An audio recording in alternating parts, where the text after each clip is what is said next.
back. It's Josh with the Financial Advisor Car Guide.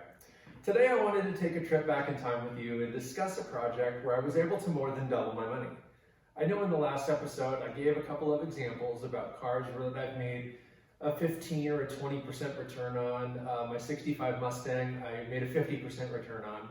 But I wanted to share with you a project that was very, very successful, and I more than doubled my money in that. And so what the vehicle was a 1986 Chevrolet van. What I ended up doing was finding a diesel version, which is a little more unique and rare, again, kind of along the same theme of trying to find something that is desirable.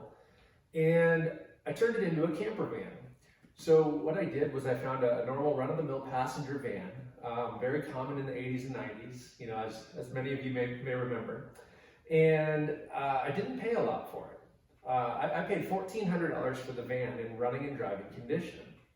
Now the interior was in actually pretty good shape. There was a tear in the driver's seat, and I want to say there was a burn mark in the passenger seat. The two middle captain seats were actually out of the car. One of them was missing, one was just in the back. And then in the back of the van, there was a fold-down bed, which makes an ideal camper van. So what I ended up doing was building a little mini kitchenette right inside the main part of the cab there, behind the driver's seat, and put in a sink with water and a water pump and a water tank. I put in an extra battery, which powered all the accessories and goodies. I had some interior LED lights. And it was just a really fun little project. I did end up putting new speakers in the doors and in the headrest areas or above the headrest areas. I also put in a new CD player, and I'll just kind of read down the list on my spreadsheet here. We'll talk about the prices for things and then what I ended up doing to sell it. So like I said, I bought the van for $1,400. And immediately decided to put some all-terrain tires on it. You know, we live in Central Oregon where the terrain it varies. You know, we've got off-road trails, we've got, you know, beautiful scenic highways and everywhere in between. There's lots of lakes and rivers and dirt roads if you want to go camping. And so my thoughts were, let's put some good all-terrain, maybe even off-road tires on it. So I found some really great tires for a really good price. Ended up having the transmission serviced immediately.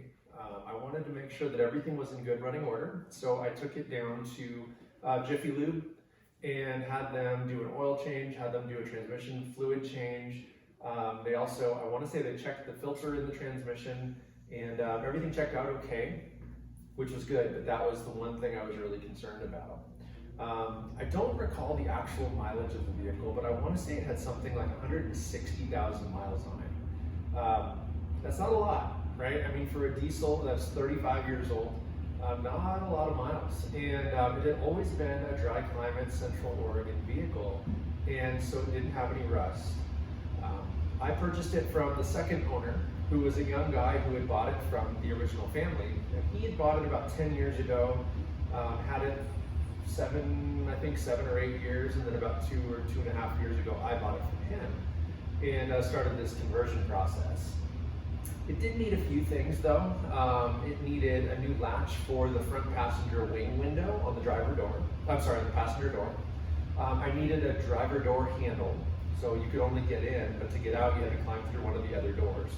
So again, a few weird things about the vehicle.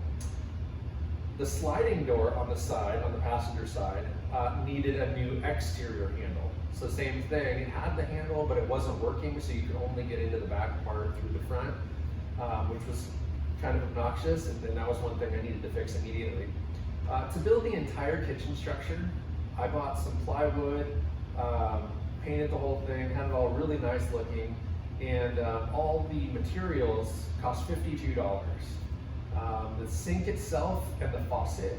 The sink I bought from Craigslist. It was like a utility sink. It was a stainless steel sink.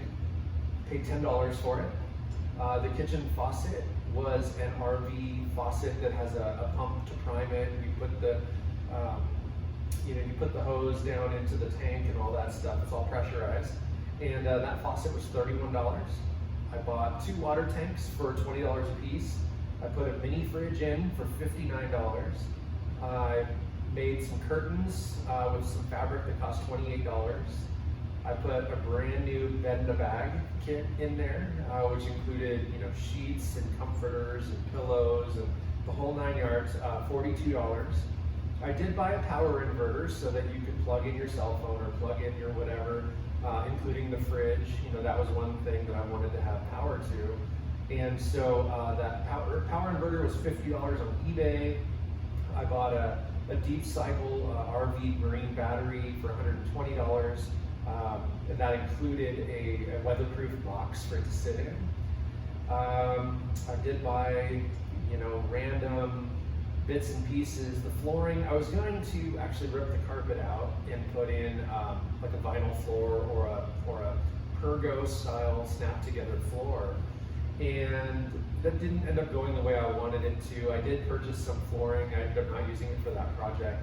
But what I did end up doing was just buying a nice big area rug that fit perfectly, laid it in there, and actually screwed it down right through the baseboards or the floorboards of the car, of the van, and fastened it into place. It was really, really great. It looked pretty nice. I was able to match the seams and get it all nice and tight, and then put the kitchenette in there right on top, and it looked great.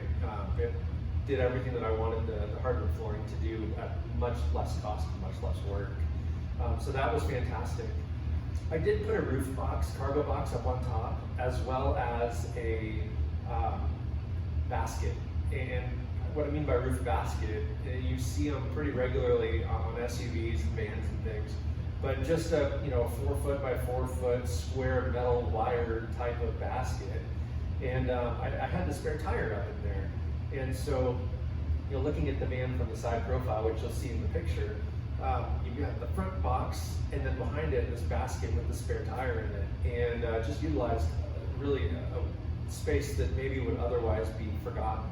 And so the roof box and the rack were really, really helpful. Again, I put new speakers and radio and everything in there. I did put a TV in there. I had a small LED TV that was mounted. And then some routine maintenance. So again, oil change, transmission service, wiper blades, washer fluid, a couple of light bulbs, turn signal bulbs and things like that. And I did buy a new battery for the engine as well, and that was another $61. And then random camping supplies. So I actually outfitted the entire van with a canopy, a couple of camping chairs, a small barbecue, a stove for the kitchenette, other odds and ends and things that, when all put together, totaled about $150. And so when I add up the list of everything that I bought and had done to that van, my total out-of-pocket expense was only $2,800, and 50% of that was the van itself. So if you think back to the last episode when I talked about building your budget, right? I didn't go into this thinking I'm going to try to stay at $2,800 or $3,000. Basically, I bought the van for $1,400. It took exactly $1,400 to do everything that I wanted to it. All in all, getting to that $2,800. And so again, that 50-50 balance of cost of vehicle to cost of parts was super, super applicable here. Now, when all was said and done, I did sell that van for $5,800, turning a $3,000 profit. So once again, I was into the van for $2,800 after parts and labor and the vehicle and everything that I did to it, then sold it for $3,000 more. So I was more than a 100% take-home profitability on that particular vehicle. Camper vans are kind of an interesting animal, and if you ever look for them online, you're going to see that they range in price from very inexpensive, which I would qualify this one as a very inexpensive deal, clear up to $10,000, $15,000, $20,000 for a really high-end build on a really nice platform, good chassis, and all those things. The Westphalias, the Volkswagens, those demand a premium in any condition. But I've seen those things sell for $50,000 or $60,000 for a 1992, right? Nothing fancy about it, just Doesn't matter what year, doesn't matter, again, it's about the quality of the build and what's put into it. So at the end of the day, I didn't mean for this to be a super expensive build, but looking at what the market was for these camper vans, especially a couple of years ago, I felt like I could get a little more than I did. I wasn't trying to be greedy, but when I was all done with the vehicle and decided to put it up for sale, I listed it for $7,500. And I had a few people kind of tire kick. They came and looked at it. A couple people test drove it, that was that. But nobody wanted to take it home. So I had the truck or the van for sale for, I want to say, 2 months before it finally did sell. And it was a military veteran. It was a gal, and she came with a friend of hers who drove her. They actually came a couple of hours to come and see it, and we had decided on $6,000 was the selling price or her purchase price. And I'm trying to remember, there was a rattle of some sort coming from the engine bay that I had never heard before she decided to take it for a test drive. So, they're gone for quite some time, and they come back to my house, and the friend is actually the one that's like, I don't think she's gonna take this. And this guy, I think, kind of knew what he was talking about. He was pretty savvy and wanted to help her negotiate a little bit. And so he says, listen, there's this vibration coming out of the dash, and not exactly sure what it is. So I said, okay, well, I'm not familiar with it. I've never heard it. I've been driving it around and been working on this thing for a while. And so let me be a passenger and I'll listen. So I hop in the passenger seat. We go around my neighborhood a little bit, and she was trying to get it to do it again, and she couldn't. So we get back to my house, and she tells her friend who waited at my house, there was no sound. I'm not really sure what happened. Maybe there was a rock in the tire and it was causing a vibration. Who knows, right? Well, long story short, he gets back in the van and we go for another test drive, and they were able to replicate it. And what it ended up being was the latches on the engine cover weren't secured correctly. I think what happened was when they were test driving the van, they might have pulled over someplace and he thought he would look at the engine. And if you know much about those vans, the engine was accessible from inside the van. There was kind of a cover at the bottom of the center console that you could lift off and kind of get to the motor and part of the transmission and things like that. And so I think he was trying to do her a favor by looking and didn't get that cover back in correctly, and it was causing a vibration. And anyway, there were a couple other odds and ends that they kind of called me on, and there weren't major deals or anything, and weren't deal breakers. But we ended up settling on $5,800. She paid me in $100 bills and drove off. And so that was a real straightforward deal when it came down to figuring out the negotiation. I knew I was only into the whole van $2,800, so I figured $5,600 would be doubling it.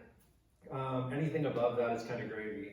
And again, I wasn't trying to be greedy by starting it at $7,500, but I also knew that there's a demand for this type of vehicle, and trying to capitalize on that, and again, building something that caters to the general masses as opposed to a one-off individual who may or may not like the vehicle. And so anyway, that was a very fun build. I actually got to use a saw and a screwdriver and like fun woodworking tools to build that kitchenette, and I was really able to have a good time with it. It wasn't your traditional restoration or rebuild of a vehicle because it was that living component built in. So I had a great time with that one. I don't think I'll be doing another one of those. My neighbors started calling it the Scooby-Doo van or the Scooby-Doo mobile. And, it was just kind of funny to see an 80s era van sitting in my driveway for a few months. And so anyway, long story short, that was a very fun build. I was happy to see it go off to someone who's going to use it. And that was her design. She had friends that were back in the East Coast, stationed all over the place really, but she wanted to be able to get in the rig and drive it across the country, and hopefully she had a passenger with her and wasn't making that trip by herself. But all things considered, no, she had a great plan to use that van, and I really hope she did. Please remember to like, subscribe, and comment down below. And like always, may every investing you make be a good one. Thanks. it.